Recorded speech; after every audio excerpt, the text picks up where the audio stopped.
guys, it's Anna Slatz and I am here in Washington, D.C. for Rebel News.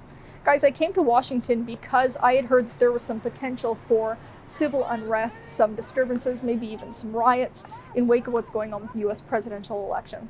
So I wanted to be your eyes on the ground. I booked a ticket at 2 o'clock in the morning and I came straight down here so that I could bring you the other side of the story, which is what we like to do at Rebel News.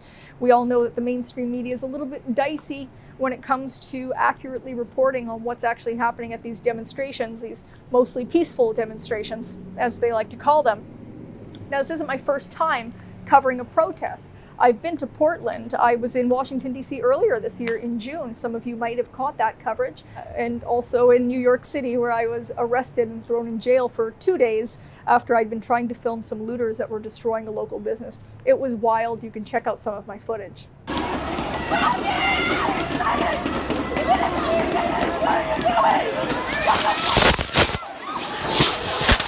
I'm going to hit the streets now, but if I can ask you guys to please visit rebel2020.com.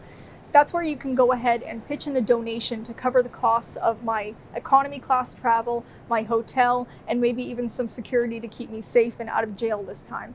In Washington, D.C., I'm Anna Slatz for Rebel News. While I'm here in Washington, I'm going to try and bring you some reports on what's going on, but I'm also going to try and live stream to our Twitter and to our YouTube. If something happens that I want you to see, I'm going to try to bring you the news as it comes in.